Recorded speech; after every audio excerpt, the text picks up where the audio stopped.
بسم الله الرحمن الرحيم. فصل رابع. المفعول له هو اسم ما لأجله يقع الفعل المذكور قبله وينصب بتقدير اللام نحو ضربته تأديبا أي للتأديب، وقعدت عن الحرب جبنا أي للجبن، وعند الزجاج هو مصدر تقديره أدبته تأديبا وجبنت جبنا. فرماتے ہیں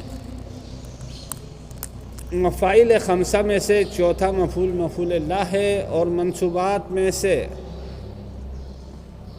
کیا کہتے ہیں؟ چوتھے نمبر پہ مفعول اللہ ہے۔ اچھا، مفعول اللہ کسے کہتے ہیں؟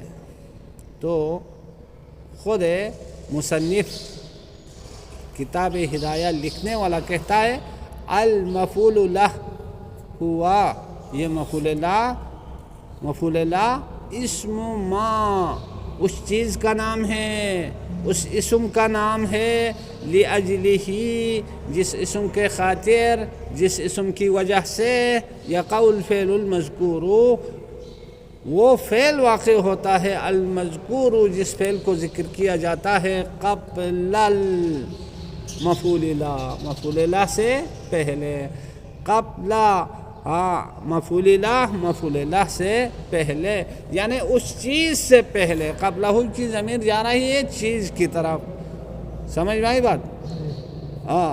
بس مفعول لہ کی تعریف کیا ہو گئی؟ مفعول لہ ہر اس چیز کا نام ہے یا اس چیز کا نام ہے لأجلہ، جس چیز کی وجہ سے، لأجلہ، جس چیز کے خاطر یقع الفعل المذکور، فعل مذکور واقع ہوتا ہے، یعنی وہ فعل واقع ہوتا ہے المذکور قبلہ، جس فعل کو ذکر کیا جاتا ہے قبل ما، یعنی ما سے پہلے، اس چیز سے پہلے ذکر کیا جاتا ہے، اس اسم سے پہلے ذکر کیا جاتا ہے، مفعول لہ سے پہلے ذکر کیا جاتا ہے۔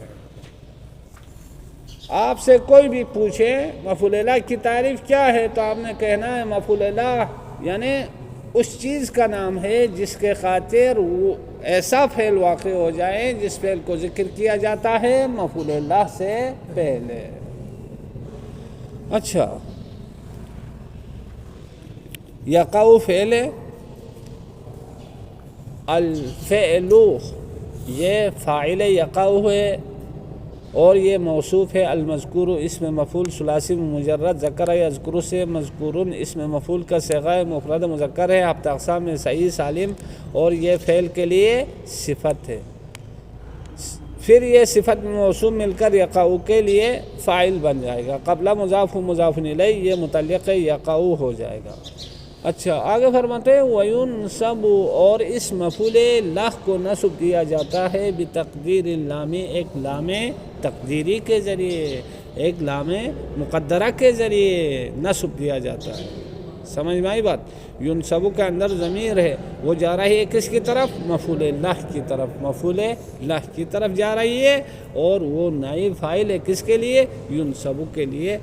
اچھا، تقدیری مضاف لامی مضاف الیہ، یہ مجرور با متعلق ینصب ہے، اور با یہاں سبب کے لیے آیا ہے۔ وینصب، اور مفعول لہ کو نصب دیا جاتا ہے بتقدیر اللام، لام کو مقدر رکھنے کے ذریعے، لام کو تقدیر میں رکھنے کے ذریعے۔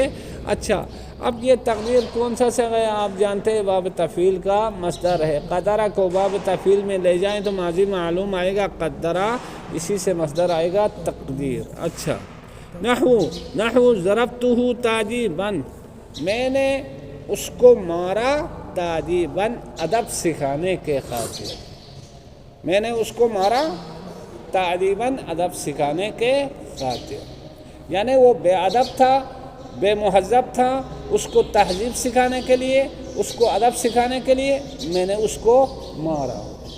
اب ضربتو کیا ہے؟ فعل ہے۔ ضربتو کیا ہے؟ ضرب فعل ہے، تو اس کا فاعل ہے۔ کون سا صیغہ ہے؟ مفرد متکلم ہے، فعل ماضی سے معلوم ہے۔ اچھا، ہو اس کے لیے کیا ہے؟ مفعول بھی ہے۔ ہو اس کے لیے کیا ہے؟ مفعول بھی ہے، یعنی یہاں کو آیا نا، میں نے اس کو مارا تو مفعول بھی، کیوں مارا؟ تعجیباً، تعجیباً، ادب سکھانے کے خاطر، ادب سکھانے کے خاطر، اس کو مہذب بنانے کے لیے۔ مارنے کی وجہ کیا ہے؟ اس کو ادب سکھانے کے لیے مارا۔ اچھا، تو یہ تعجیباً ضربتو کے لیے کیا ہے؟ مفعول لا ہے، مفعول لا۔ اچھا، مارنے کی وجہ کیا ہے؟ ادب سکھانا، ادب سکھانا۔ تو یہ تعجیباً مصدر ہے اسم ہے، اور یہ مفعول لا ہے۔ اس کو نصب کس نے دیا؟ ایک لام مقدرہ نے، ایک لام مقدرہ نے۔ وہ کیا ہے اصل میں؟ للتعجیبی، ادب سکھانے کے خاطر اس کو مارا۔ اب یہ مفعول لا ہے، کیا ہے تعجیباً؟ مفعول لا ہے تحصیلی، مفعول لا ہے، مفعول لا ہے تحصیلی کسے کہتے ہیں؟ ہر اس مفعول لا کو کہتے ہیں جس کا فعل پہلے حاصل ہو، مفعول لا کو بعد میں حاصل کیا جائے، تو اس سے کیا کہتے ہیں؟ تحصیلی، یعنی فعل پہلے واقع ہو اور مفعول کو بعد میں حاصل کرے، تو اسے کیا کہتے ہیں؟ مفعول لا ہے تحصیلی کہتے ہیں۔ اب مار پہلے حاصل ہو گیا اور ادب بعد میں حاصل ہو گیا۔ ادب یہ مفعول لا ہے، مارنا یہ فعل ہے، تو مفعول لا کا فعل پہلے حاصل ہو گیا اور خود مفعول لا کو بعد میں حاصل کر دیا، اس کو کہتے ہیں مفعول لا تحصیلی۔ سمجھ میں آئی بات؟ اچھا، وقعت عن الحرب، یہ مثال سمجھ میں آئی بات؟ وقعت عن الحرب جبناً، میں بیٹھا عن الحرب جنگ سے، جبناً ڈر کی وجہ سے، ڈر کی وجہ سے میں بیٹھا جنگ سے، ڈر کی وجہ سے، جبناً ڈرنے کی وجہ سے۔ اب جنگ میں کیوں نہیں گیا؟ اس لیے کہ اس کو ڈر پہلے سے حاصل ہے، مفعول لا پہلے سے حاصل ہے، ڈر پہلے سے حاصل ہے، بیٹھنا بعد میں ہے، یعنی مفعول لا پہلے حاصل ہوا ہے اور فعل بعد میں ہے۔ سمجھ میں آئی بات؟ فعل بعد میں واقع ہو گیا ہے، مفعول لا پہلے سے حاصل ہے۔ جنگ سے کیوں بیٹھ گیا؟ جنگ میں کیوں نہیں گیا؟ جبنا، ڈر کی وجہ سے۔ اب ڈر پہلے سے حاصل تھا اس کو، ایسا نہیں ہے کہ جنگ میں جانے کے بعد اس کو ڈر حاصل ہو کے بیٹھ گیا، بلکہ ڈر پہلے سے حاصل تھا، بیٹھنا بعد میں ہے، اس کو کہتے ہیں مفعول لا حصولی کہتے ہیں، چونکہ مفعول لا ڈر پہلے حاصل ہے اور جنگ سے بیٹھنا بعد میں ہے۔ تو مفعول لا کی دو قسمیں ہو گئی، ایک مفعول لا حصولی، ایک مفعول لا تحصیلی۔ مفعول لا تحصیلی اسے کہتے ہیں جس میں مفعول کا فعل پہلے واقع ہو اور مفعول لا کو بعد میں حاصل کیا جائے، تو اسے کہتے ہیں تحصیلی۔ اور جہاں فعل سے پہلے مفعول لا حاصل ہو اور بعد میں فعل واقع ہو، اسے کہتے ہیں مفعول لا حصولی۔ تو پہلی مثال تحصیلی کی، دوسری مثال حصولی کی۔ اب جبناً یہ منصوب ہے، کیوں منصوب ہے؟ لام مقدرہ کے ذریعے۔ اصل میں کیا ہے؟ اے للجبنی، ڈر کے حاصل ہونے کی وجہ سے، خوف کے حاصل ہونے کی وجہ سے۔ سمجھ میں آئی بات؟